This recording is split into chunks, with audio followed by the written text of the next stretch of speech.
वसुंधरा सबसे बड़ा दुश्मन अगर किसी को मानती है तो डॉक्टर केवड़ीलाल मीणा को, और मैं तो नया हूं, मुझे भी मानती है कि हनुमान को ठीक करना है मुझे।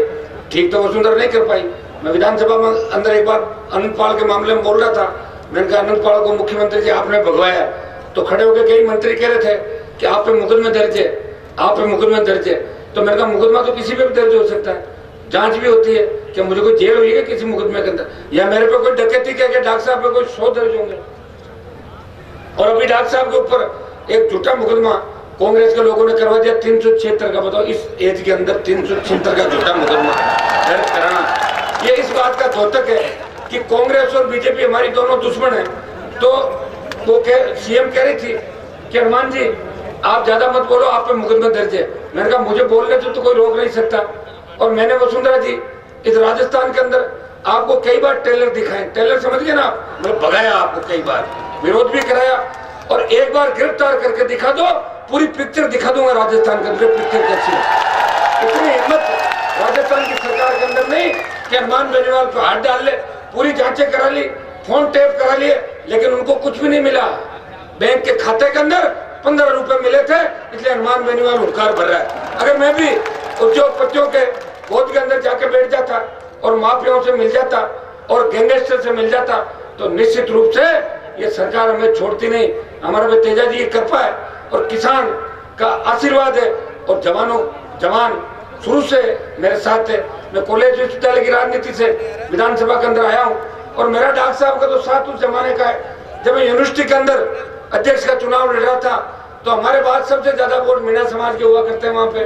तो डॉक्टर साहब उस समय हमें सपोर्ट करते थे जब 98-97 के अंदर, तो बहुत पुराना रिश्ता है। और उस समय से हमने लगातार संघर्ष किया। 97-98 के अंदर जिस तरह भी राजस्थान के अंदर फीस वृद्धि हुई थी, मेरे कई भाई संघर्ष कर रहे थे। और बीकानेर के अंदर इससे बड़ा क्या दुर्भाग्य होगा कि कांग्रेस के संगठन के सारे NSY के जिला अध्यक्ष, कॉलेज अध्यक्ष और सारे छात्र नेता 4 दिन तक जेल के अंदर भूख हड़ताल पे बैठे थे, और कांग्रेस के बड़े बड़े नेता बीकानेर के अंदर है। उन बच्चों को संभालने के लिए कोई नहीं आया। सिर्फ कोई आया तो बाड़मेर से अपनी रैली को बीच में छोड़ के खियूतर का विधायक हनुमान बेनीवाल उन बच्चों के लिए सड़क पे बैठा, और मैंने संघर्ष किया। उनको जेल से भी बिना मुकदमे छुड़वाया, और 100 रुपए की जो फीस बढ़ाई है, मैं आपको भरोसा दिलाता हूँ वो 100 रुपए की जो बढ़ी हुई फीस है उसको भी वापस करा देंगे। क्योंकि हम जो कहते हैं वो करते हैं, थोड़ा टाइम लग सकता है। हमने कहा वसुंधरा को भगाएंगे तो कोई बड़ी बात नहीं कि वसुंधरा भी जल्दी भाग जाए। वैसे तो 18 में अपना भागेगी दिसंबर के अंदर, लेकिन पहले भी भाग सकती है। हम जो कहते हैं वो करते हैं, और देश के अंदर प्रदेश के अंदर हर चुनौती स्वीकार करते हैं। माफियाओं से भी लड़े।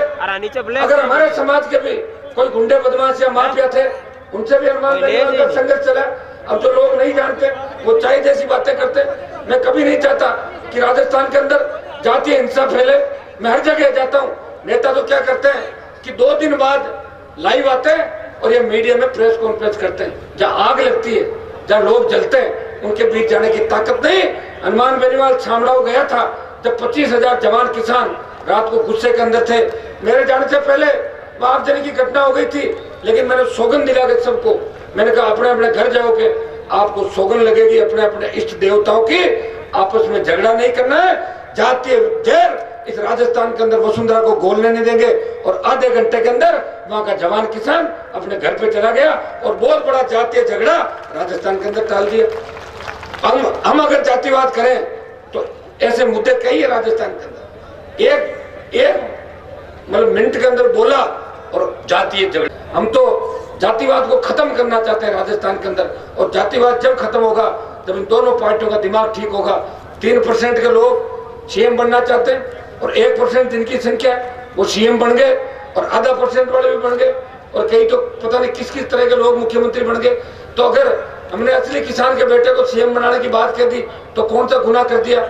बड़ी आबादी है, इनके मन में भी टीस है कि हमारा सीएम बनना चाहिए, तो क्या क्या गुनाह हो गया बताओ। कह दिया मुख्यमंत्री होना चाहिए, दूसरों को भी बनाया, हमेशा बनाया।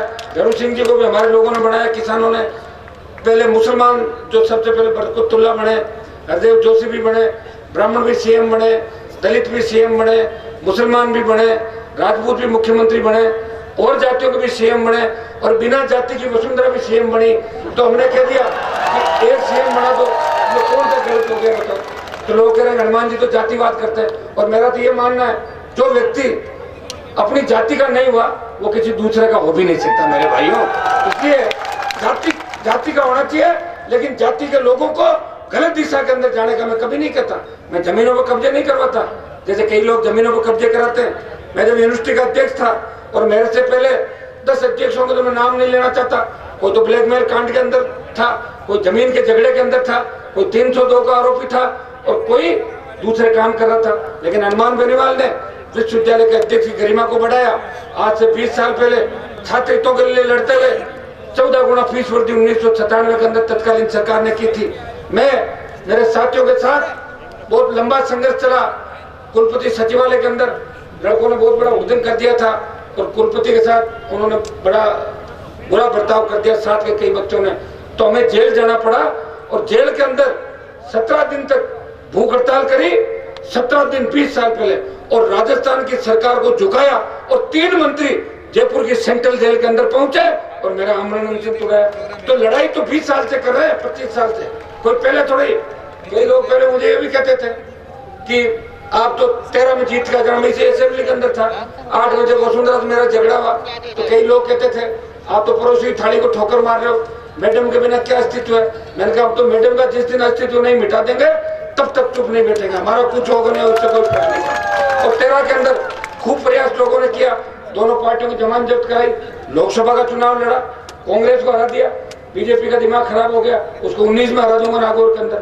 ये तो तय है कि मान लो दोनों एक साथ नहीं मारे जाए तो एक पहले मारा जाएगा, अगले का हिसाब बराबर कर लेंगे। हम कौन सा, अभी 44 साल की उम्र है, अभी तो डॉक्टर साहब युवा है, तो मैं तो युवा हूँ, डॉक्टर साहब युवा लगे पूरे। तो मैं आपको ये कहना चाहूंगा कि प्रदेश के अंदर जातीय झगड़े अगर बढ़े तो वसुंधरा जी आने के बाद बढ़े।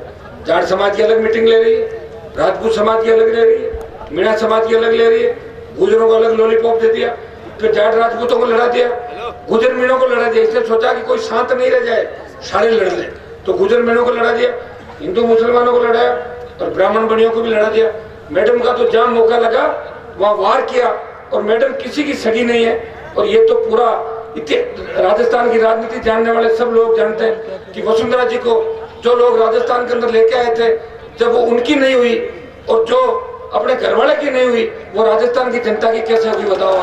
ये उससे बड़ा दुर्भाग्य क्या होगा राजस्थान के अंदर कि गहलोत वसुंधरा मिले हुए हैं। और अशोक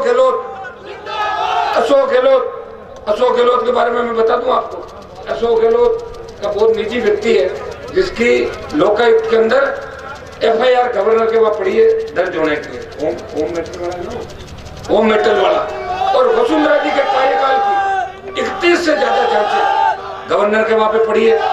तो हम तो ये चाहते हैं कि मजबूत लोकायुक्त राजस्थान के अंदर बने, ताकि लोकायुक्त को राज्यपाल और मुख्यमंत्री को अपनी रिपोर्ट नहीं सौंपनी पड़े, उसको खुद को अधिकार हो कि वो मुकदमा भी दर्ज करे और कन्विक्शन भी करे, जैसा उत्तराखंड के अंदर बना। और वसुंधरा जी ने तो छोड़ दिया धौलपुर में हमारे भाई को, तो बार बार क्या जाट समाज के अंदर भाषण देती थी मैडम कि मैं आपकी टिक्की लगा के घूंघट निकाल के मैं आपकी बहू हूँ। तो जाट राज्य होते हमारी बहन नहीं, हमारी बहन है ना, वो डाल दिए बोर्ड। तो ये भी कहते थे कि चलो, अरे रुको, चलो अपना पूरा CM नहीं बना तो क्या है, आदि तो है अपने वाले के पीछे आई है, इसमें बोर्ड डाल दिए, कितने सीधे होते हैं।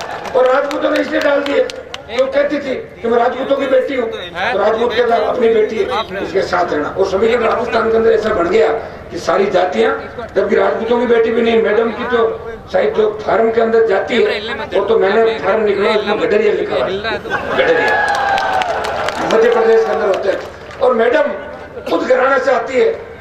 इनके पूर्वजों ने, झांसी की रानी लक्ष्मीबाई ने जो लड़ाई लड़ी थी, उस झांसी की रानी को इनके दादा परदादा ने अपने घर पे बुला लिया था कि आप आ जाओ, हम आपको शरण देंगे।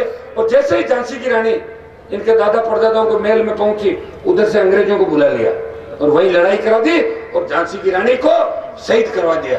ये उस खानदान से है वसुंधरा राज्य।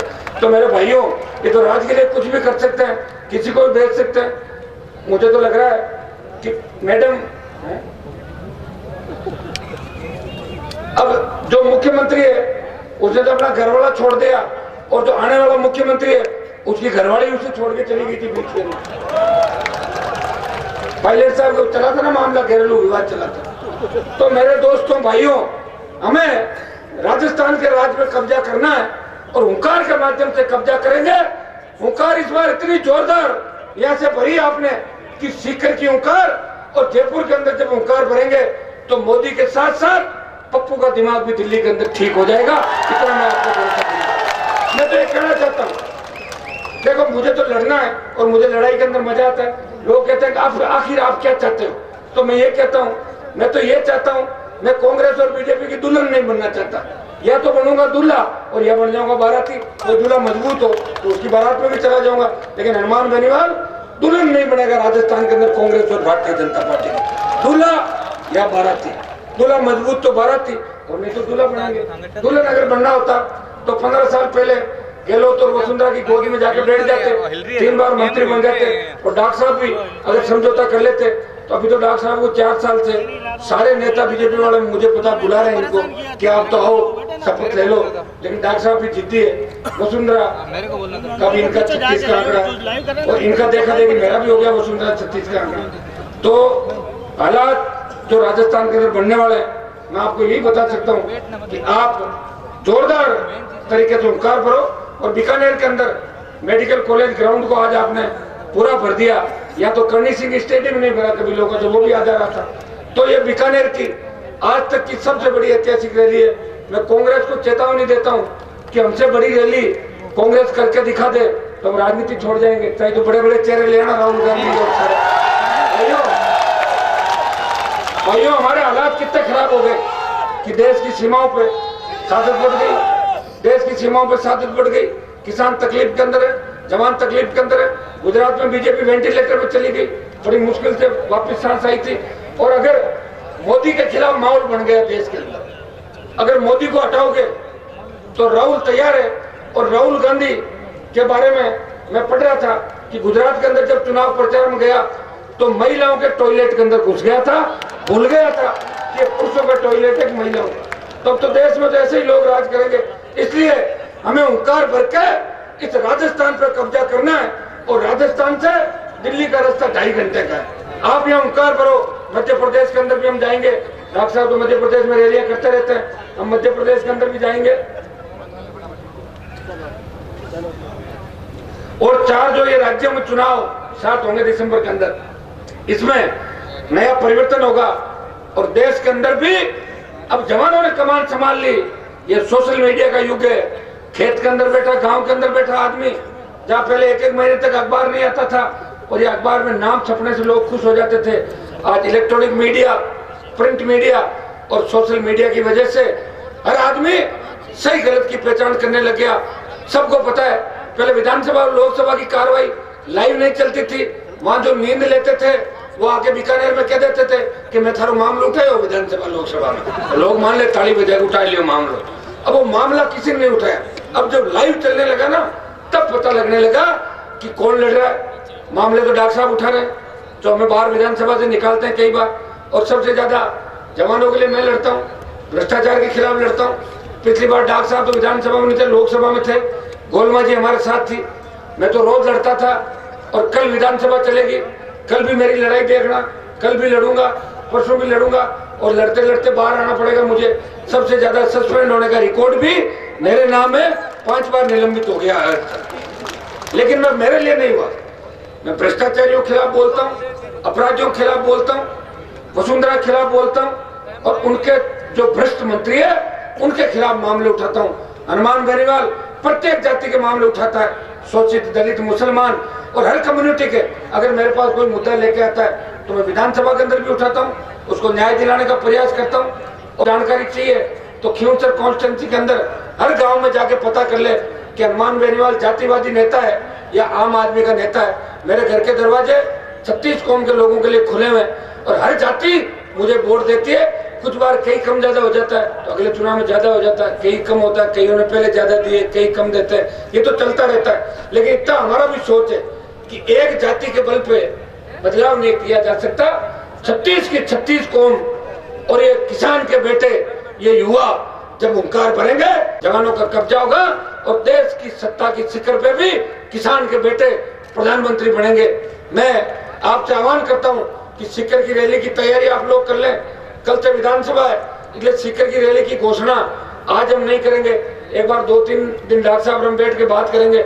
मैं चाहता हूं कि सीकर की रैली से पहले एक रैली हो जाएगी ट्राइबल बेल्ट के अंदर, एक आध डॉक्टर साहब उधर अलवर जौनपुर की तरह एक रैली उस साइड में करें, और फिर सीकर और फिर जयपुर के अंदर ताल ठोकेंगे।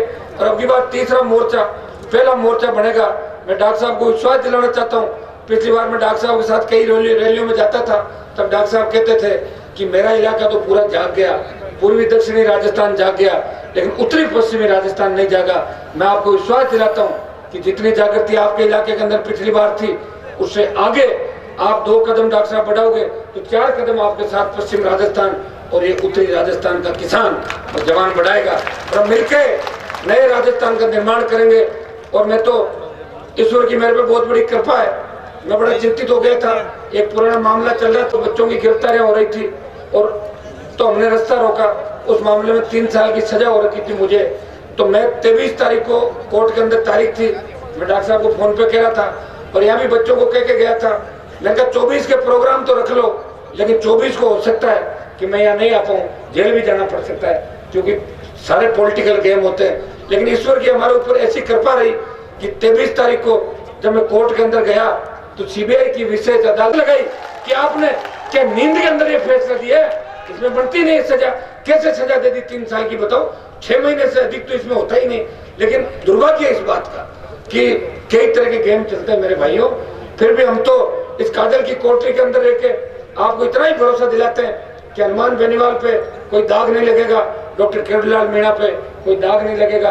इन्होंने 40-45 साल सेवा करते हो गई, और 20 साल मुझे भी हो गई।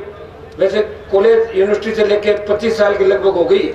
आधी उम्र लड़ाई के अंदर बीत गई, और डॉक्टर साहब की तो 70% उम्र। हम तो जब ये फैक्ट्री का आंदोलन करते थे तब मैं स्कूल में पढ़ा करता था, 88 में था ना, 89 में, 88-89 के अंदर, तब मैं स्कूल के अंदर पढ़ा करता था। और हम तो आह्वान करते हैं, मैं तो मेरे इस मंच पे अशोक गहलोत और सचिन पायलट अगर आके किसान की बात करें तो वो भी आमंत्रित है। हम तो पिछले मंच में भी अपडेट को बैठना चाहिए। 4.25 साल के अंदर कांग्रेस ने कोई बड़ा आंदोलन राजस्थान के अंदर नहीं किया। अगर कोई हुंकार भर रहा है तो ये किसान के बेटे भर रहे हैं, जो आज आपके सामने। अगर कोई अन्याय के खिलाफ लड़ रहा है, हम लड़ रहे हैं, और विपक्ष की भूमिका राजस्थान के अंदर कोई निभा रहा है, तो या तो डॉक्टर किरोड़ीलाल मीणा या हनुमान बेनीवाल आपके आशीर्वाद से विपक्ष की भूमिका निभा रहे। कांग्रेसी तो कभी 5000 की तादाद के अंदर भी इकट्ठा नहीं हुए। मैं यहाँ के बीकानेर संभाग के कांग्रेस बीजेपी के नेताओं को ये संदेश देके जा रहा हूँ, मेरे से बड़ी रैली करके दिखा दो, जो आप कहोगे कर लूंगा और राजनीति छोड़ दूंगा, लेकिन रैली मेरे से बड़ी होनी चाहिए। और आपके पास तो पूरी कांग्रेस की ताकत है और बीजेपी का संगठन है, हमारे पास तो जवान है, किसान है, हमारे पास तो 2 ही चेहरे हैं, या तो डॉक्टर साहब है और मैं हूँ। दलित सिंह जी तो आ जाए तो वहाँ ठोकेंगे 5 वाड़ा के अंदर जाके तालम वहां पे। तो मेरे भाइयों, हमें लड़ना है, संघर्ष करना है। उस लड़ाई के अंदर 0 भी हो सकते हैं और हीरो भी हो सकते हैं, वो भी हमें मंजूर है। कोई गोली चलते चलते हमारा सीना भी पार कर जाए, इस बात का हमें गम नहीं। लेकिन राजस्थान के अंदर कांग्रेस और भारतीय जनता पार्टी को अब मुख्यमंत्रियों की घोषणा करने से पहले 1000 बार सोचना होगा कि सीएम घोषित करें कि नहीं करें। ऐसी स्थिति हमने राजस्थान के अंदर ला दी है। और सीकर और जयपुर की हुंकार के बाद आप देखना कि क्या परिवर्तन राजस्थान के अंदर होता है। मैं धन्यवाद दूंगा दूसरे समाज के मेरे जवान किसानों को, जो हमेशा सर आंखों पे हमें बिठाते हैं। और मैं भी आपको भरोसा दिलाता हूँ कि हनुमान बेनीवाल की आवश्यकता इस राजस्थान के किसी भी समाज को पहले भी पड़ी तो मैं तैयार था। और हमने तो मेरे मंच पे आर्थिक आधार पर आरक्षण की पैरवी करी थी, और विधानसभा के अंदर भी आर्थिक आधार पर आरक्षण मिले, गरीब व्यक्ति को आरक्षण मिले, इसकी पैरवी हमेशा करी है। डॉक्टर साहब आप भी रैलियों के अंदर करते हो, हम कोई किसी को आरक्षण देने के खिलाफ नहीं, लेकिन हम ये भी चाहते हैं कि SC ST OBC के आरक्षण के साथ छेड़छाड़ सरकार नहीं करे, नहीं तो सरकार को तारे दिन में तारे पहले कई बार दिखाया। हमारा आरक्षण सुरक्षित रहे और आर्थिक आधार पे 36 कौम के लोगों को आरक्षण मिले, इस चीज की पैरवी हमने पहले भी की थी, आगे भी करेंगे। इतना विश्वास आपको दिलाते हैं, टूट जाएंगे लेकिन झुकेंगे नहीं। और वसुंधरा जी को तो लंदन भेज देंगे और गहलोत और पायलट को भी वापस रवाना राजस्थान से कर देंगे, ये विश्वास मैं आपको दिलाना चाहता हूँ। आज चारों जिलों से जो आप लाखों की तादाद के अंदर यहाँ आए हो, मैं आपको धन्यवाद दूंगा। और इस बात का सबसे बड़ा धन्यवाद कि 2 बच्चे मुझे कल फोन कर रहे थे कि भाई साहब हमने गाड़ी किराए कर ली, 3000 रुपये तो हमारे पास है, गाड़ी वाला 5 मांग रहा है, आपसे तो हम नहीं कहेंगे लेकिन व्यवस्था हो जाए क्या। मतलब किस तरह लोग अपनी जो खुद की कमाई है इकट्ठी, कई बच्चे खुद अपनी गाड़ियां लेके, और मेरे हिसाब से तो राजस्थान का ऐसा कोई कोना नहीं होगा। जब हरियाणा से लोग यहाँ आ गए अपने साधनों से, तो राजस्थान के प्रत्येक कोने से मेरे छोटे भाई यहाँ आए, किसान आए। मैं सबको आश्वस्त करता हूँ कि हनुमान बेनीवाल के लिए सबसे बड़ी इंसानियत है, सबसे बड़ी मानवता है। मैं चाहता हूँ कि 36 कौम मिलकर राजस्थान का निर्माण करे, हर जाति का विकास हो, हर धर्म का विकास हो, तब राजस्थान का विकास होगा, तब देश का विकास होगा। और भ्रष्टाचार मुक्त राजस्थान हो। बजरी का घोटाला हो गया, किसान को बेचारे को अपने खेत के अंदर बजरी निकालने का अधिकार नहीं, ट्रैक्टर ट्रॉली पकड़ा जाए 27,000 का जुर्माना, ट्रक पकड़ी जाए 1.25 लाख का जुर्माना। जब बजरी से वसुंधरा जी का पेट नहीं भरा तो खान घोटाला करके पत्थर खा गई राजस्थान के पूरे। एनआरएचएम का घोटाला, जलदाय का घोटाला, आरपीएससी जो देश के अंदर सबसे ज्यादा विश्वास राजस्थान की जो पब्लिक सर्विस कमीशन है इस पे देश के लोग करते थे, और बाहर से भी लोग राजस्थान के अंदर पढ़ने आते थे, क्योंकि यहाँ की शिक्षा और यहाँ के विश्वविद्यालयों का बहुत बड़ा स्थान देश के अंदर था।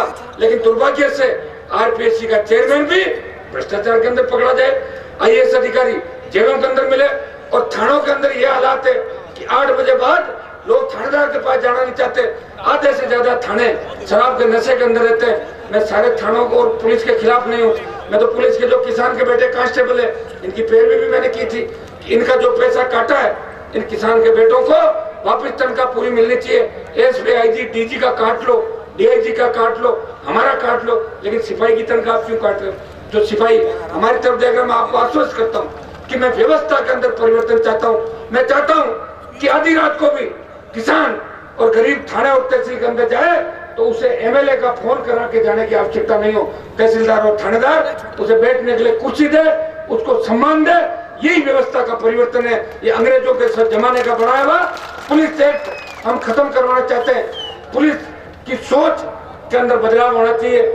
स्लोगन थाने में लिखे होते हैं कि अपराधियों में भय, आमजन में विश्वास। के अंदर 300 बार पुलिस राजस्थान के अंदर पिटी है, कहीं तो थानेदार में जीप चढ़। हालात राजस्थान के इस बात को बयां करते हैं कि वसुंधरा के आने के बाद, गहलोत के आने के बाद जो राजस्थान अपराध के अंदर 21वें 22वें पायदान पे था, वो राजस्थान आज 1 नंबर की ओर बढ़ रहा है। गैंगवार की घटनाएं उत्तर प्रदेश और बिहार के अंदर हुआ करती थी, आज किसान के बेटे बेरोजगार से तंग। राजस्थान हो, पोपाबाई परमानेंट जाए और गहलोत पायलट नहीं आए। और बीकानेर संभाग के सारे छात्र नेताओं को जिन्होंने एनएसयूआई, एबीवीपी, यूथ कांग्रेस, किसी की भी परवाह नहीं की, किसी पद की परवाह नहीं की, और मेरे छोटे भाई मेरे साथ हुंकार भरने के लिए आए। मैं इनको विश्वास दिलाता हूँ, आपको जहाँ भी मेरी जरूरत पड़ेगी आधी रात को आपके लिए सड़क पे बैठूंगा, विधानसभा के अंदर भी लड़ूंगा। अन्याय अत्याचार राजस्थान के अंदर जब भी होगा, हनुमान बेनीवाल हुंकार भरेगा। किसान के जवान के अगर सुई भी चुभेगी तो हम पीड़ा महसूस करेंगे। और आपको आश्वस्त करते हैं कि डॉक्टर साहब और हम मिलकर नया राजस्थान बनाएंगे, और जो जय राजस्थान होगा, और वसुंधरा जो कुराज लेके आई है इस कुराज का खात्मा करेंगे और सुराज राजस्थान के अंदर 2018 के अंदर लाएंगे और मिशन 18 पूरा करेंगे। बहुत बहुत आपको धन्यवाद। जय हिंद।